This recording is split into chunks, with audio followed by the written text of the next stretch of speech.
ቀደዋወጡ ይታው አንቺን እናትርፍሽ ልጅሽ አይተርፍም ሰርጀሪ ልንሰራሽ ነው። በዚህ አጋጣሚ መርሳ ሆስፒታል ወረላሎ ያሉ ዶክተሮች ሳላመሰግናቸው ምጥም የምትወልዱ በሰርጀሪም የምትወልዱ ጥብ ጥቅልል ጥብት አድርጋችሁ እጁንም እግሩንም በቃ ጠቅልል አድርጋችሁ ወደ ጣል ነው ማድረግ ማስተኛት ነው ያለ። ሰላም ለእናንተ ይሁን ውድና የተከበራችሁ በመላው ዓለም ላይ የምትገኙ የኩራዝ ቻናል ቤተሰቦች እንዴት ናችሁ? ደህና ናችሁ ወይ? እኔ ጋር እግዚአብሔር ይመስገን ሁሉ ነገር ሰላም ነው። እናንተ ጋርም ሰላም እንደሚሆን ተስፋ አደርጋለሁ። ጠፋሽ እንዴት ነሽ ላላችሁኝ አለው። እንኳን ማርያም ማረችሽ ላላችሁኝም ማርያም ታኑራችሁ፣ አሜን። እናንተም ከስደት መልስ መታችሁ በራሳችሁ ቤት እናት እንድትሆኑ በእውነት ነው የምላችሁ። በጣም ደስ ይላል።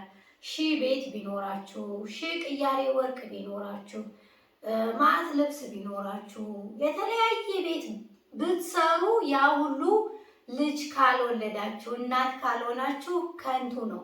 ልጅ ደግሞ ወልዶ መላክና ወልዶ ላያት መስጠት ወልዶ አባት ሲያሳድግ ልዩነት አለው። ራሳችሁ አብራችሁ ናችሁ ጠረናቸው ለምዳችሁ አጥብታችሁ በጣም ልዩ ፍቅር አለው። ይሄ ደግሞ በመታደል ነው እግዚአብሔር ሲፈቅደው ነው እና በዚህ ምኞት ውስጥ በዚህ ሀሳብ ውስጥ ላላችሁ እግዚአብሔር ሀሳባችሁን ይፈጽምላችሁ። መታችሁ ሁላችሁም በዚህ ክብር እንድትታደሉ ይሄን እድል እንድታገኙ ምኞቴ ነው። እግዚአብሔር ይርዳችሁ። ለምን እኔ ተረጋግቼ የመኖር ሚስጥር መውለዴ ነው። ተረጋግቼ ባልኖር ኑሮ እንኳን ባይከብደኝ እንደዛ በቃ አልገባም ድጋሚ ከአረብ ሀገር ወይ ሁለተኛ በቃ ድጋሚ አረብ ሀገር አላይም ብዬ እንደመምጣቴ ግን እዚህ ካለው ሁኔታ ሰላም ካለመኖሩ ከአንዳንድ ነገሮች ድጋሚ ተመልሼ ስደት ማሰቤ የማይቀር ነበረ።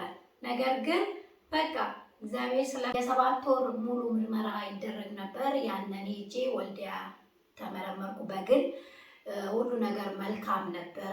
ልጄም ወንድ እንደነበረ ነበር የነገሩኝ። ጥሩ ነው አሉኝ፣ ግን ደም ማነስ እንደነበረብኝ ነገሩኝ። ያንን መድኃኒት ሰጡኝ እየወሰድኩኝ ምን እያልኩ ልክ 8ኛ ወር ላይ ስደርስ ድጋሚ ተቀጠርኩ። በድጋሚ ሄጄ የደም ማነሱን አመጣሁኝ። በስተመጨረሻ በቃ ከዚህ በኋላ እንግዲህ እኔ ጋር መምጣት አይጠበቅብሽም አለኝ ዶክተሩ። የግል ስለነበረ ለምን እናንተ ጋር አልወልድም ሆስፒታል ከምሄድ አልኩኝ። አይ አሁን ባለው በኮማንድ ፖስቱ ምክንያት ለችግርሽ ላልደርስልሽ እችላለሁ። ምናልባት ምጥ ሌሊት ቢይዝሽ ሌሊት እኔ ላታገኝኝ ትችያለሽ። ከዛ ደግሞ ከመርሳ ተነስተሽ እዚህ መምጣት ላንቺ ይከብድሻል እና አቅራቢያሽ ወዳለው ሆስፒታል ሬጅስተርድ መደረጉ ወይም ሴቭ መደረጉ ላንቺ ጥሩ ነው አለኝ። እሺ አልኩኝ።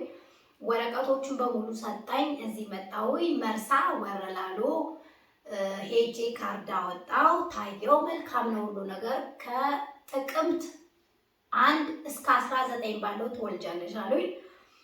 እንዳሉትም ልክ በ18 ጥቅምት 18 ከሰኞ ምሳ ሰዓት አካባቢ ወገቤ ምናምን አመመኝ። ከዛ በኋላ በስተመጨረሻ አደርኩኝ።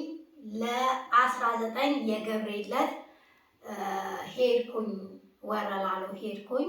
እዛ ሐኪም ቤት አዩኝ። ገና ነሽ የውሸት ምጥ ይሄ ሄድ መጣ የሚል የውሸት ምጥ ነው አሉኝ እና ቤትሽ ቅርብ ከሆነ ተመለሽ አሉኝ። ተመለስኩኝ። ከዛ ሮብ በ20 ሮብ ምንም አይነት ስሜት የለም። በቃ በጣም እንደውም ቅልል ያለ ምናምን ተነስቼ ሁሉ ስራ ሰራው ምናምን። ከዛ ውስጤ ለምን እንደዛ ሆነ ምጥ ከሆነ ለምን አይገፋም የሚል እሳቤ ነበረኝ። ከግል ሄጄ ተመረመርኩ። እዛም ጥሩ ነው ልጁ ትንሽ ክብደቱ ጨምሯል ምናምን አሉኝ። በ21 ሐሙስ በጣም አመመኝ በቃ በጣም አመመኝ። ሐኪም ቤት ተመልሼ ሄድኩኝ። ሆስፒታል ከመድረሴ በፊት ሮብ የሄድኩበት ሐኪም ቤት የግል ሄድኩኝ። በጣም ነበር በቃ ሆስፒታል መድረስ አልቻልኩም። በቃ በጣም አመመኝ። ምንድነው ህመሙ? ማስታወክ ነበረ። በጣም ነበር የሚያስመልሰኝና ሲያስመልሰኝ በጣም በቃ ከውስጤ ነው የሆነ ሐሞት ነገር ነበር የሚያስመልሰኝ። ሆስፒታል መድረስ አልቻልኩም። የሆነች ግሊኮስ ከውጭ እንትን ብሎ ሰጠኛ ነው ውጭ ያለው ዶክተር ሆስፒታል ከመግባቴ የግል ነው እና ሆስፒታል ሂጂ አለኝ። ሆስፒታል ሄድኩኝ። እሱ ሰርጀሪ እንደምሰራ እያውቅ ነበር። ጽፎ ወረቀት ለተረኛው ስጪ አለኝ። እዛ ይሰራል ሰውየው፣ በግሉ ከፍቶ ነው፣ ሰርጀሪ ክፍል ነው። እዛ ሄድኩኝ። ወረቀቱን ሰጠዋቸው። ያው ማረፊያ ክፍል ትልቅ ነው፣ ይመጣሉ። የሁሉም ማረፊያ ክፍል ማዋለጃው ሌላ ቦታ ነው። ከወለዱ በኋላ ደግሞ የሚሄዱበት ሌላ ቦታ ነው። ግን ይሄ ማሟሟቂያው በደንብ ምጥ እስከሚመጣ ድረስ ምናምን የሚያርፍበት ትልቅ ክፍል ሆኖ እዛም አልጋ እዚህም አልጋ እዚህም አልጋ ነው። አንዳንድ አስታማሚ ነው የሚኖረው፣ አንዳንድ ቤተሰብ። ከዛ ይመጣሉ፣ ይወልዳሉ፣ ይሄዳሉ፣ ይመጣሉ፣ ይወልዳሉ፣ ይሄዳሉ። እኔ ምጤ ጠፋ። ሐሙስ ከሰዓት የገባሁኝ አመሸውኝ፣ አደርኩኝ። ግን የምጥ መርፌ ይሰጡኛል። ሌሊትም ሰጡኝ፣ ማታም ሰጡኝ፣ ሐሙስም ከሰዓት ሰጡኝ። በዚህ አጋጣሚ መርሳ ሆስፒታል ወረላሎ ያሉ ዶክተሮች ሳላመሰግናቸው አላልፍም። በእውነት ስራ እንደሚበዛባቸው፣ ነገር ግን ጸባያቸው በጣም መልካም ነው። ሆስፒታል ያለ ሰው እኔ እንደዛ የሚያመናጭቁ ምናምን ነበር የሚመስለኝ። ግን በነገራችን ላይ በጣም መልካሞች፣ በጣም ትሁቶች አሉ። በቃ የሰውን ደስታ የሚያስደስታቸው። ከዛ አደርኩኝ። ሐሙስ አመሸው አደርኩ። ዓርብ ደግሞ አልትራሳውንድ ምን ታየው። የምጥ መርፌ ይሰጠኛል፣ ምንም የለም። የምጥ መርፌ ይሰጠኛል፣ ምንም የለም። ህመም የለም፣ ምንም የለም።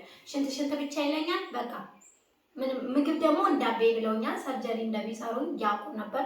እኔ እንጂ የማላውቀው ፈሳሽ ነገር ብቻ ነው ውሰጅ ያሉት። ውሃና ሚሪንዳ ብቻ ነበር የምጠቀመው። ሐሙስ ከገባሁባት ሰዓት ጀምሮ ምንም አይነት ምግብ አልተመገብኩም። አደርኩኝ። ዓርብ በ22 የኡራኤል ዕለት በ22 ከሰዓት አካባቢ ወደ ሐሙስ፣ በነገራችን ላይ ሐሙስ ለዓርብ ሌሊት የልጁ የልብ ምት ቀነሰ ምናምን እያሉ በጣም እየተሯሯጡ ነበረ። ግን እኔ በቃ 5 ቀን ስለሆነኝ በቃ ታፍኖ ነው ብዬ ነበር ዝም ያልኩት። በስተመጨረሻ ዓርብ ወደ 9 ሰዓት አካባቢ በቃ እንግዲህ ያው የልጁ የልብ ምት በጣም ቀንሷል፣ እንግዲህ አንቺን እናትርፍሽ፣ ልጅሽ አይተርፍም፣ ሰርጀሪ ልንሰራሽ ነው፣ ፈርም ያሉኝ። ቤተሰቦችን አስፈረሙ። እኔን መጀመሪያ ያስፈረሙ፣ ፈቃደኝነቴን ጠይቁ። በቃ እንግዲህ አትርፉኝ እሺ አልኩኝ። እኔ ፈረምኩኝ። ጥያቄዎች ጠየቁኝ። የልብ በሽታ ምናምን አለሽ እንዴ? ስኳር፣ ደም ግፊት ምናምን የ7 ወሩ ምርመራ የተደረኩበት እሱ መጣ፣ ፋይሉ ምናምን ታየ። አንዳንድ ነገር ምንም የለብኝም አልኳቸው። ከደም ማነስ ውጭ ሌላ ምንም የለብኝም እና ጨጓራ ትንሽ ያመኛል አልኳቸው።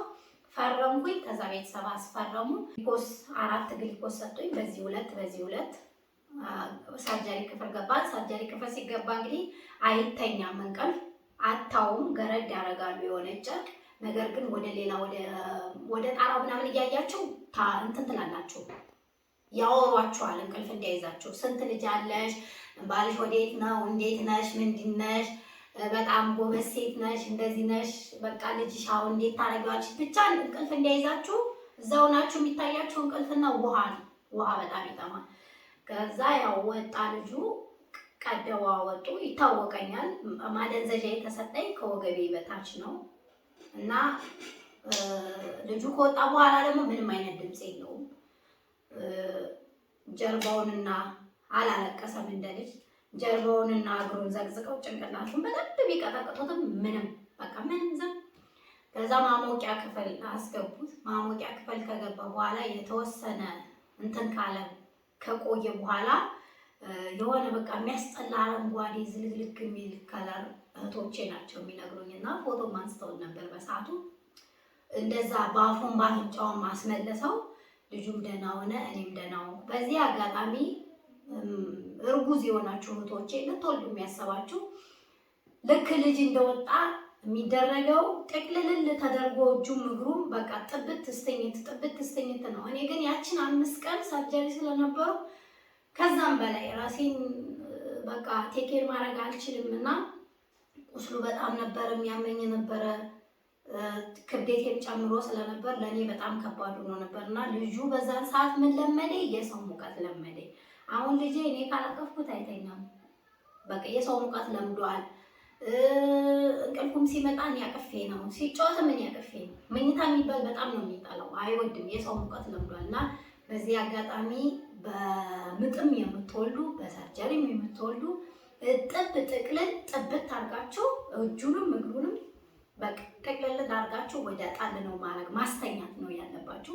የራሳችሁን ሙቀት አታስለምዱ። ኢቭን እጁ ወደ ውጭ የሚወጣ ከሆነ ብዙ ጊዜ የማይጠቀለል ከሆነ ሲተኛ ራሱ ጥሩ የሆነ እንቅልፍ አይተኛም። የሆነ በራሱ ብርግግ የሆነ ዝንብ የሚረፍ የሆነ ብቻ ይበረግጋል እና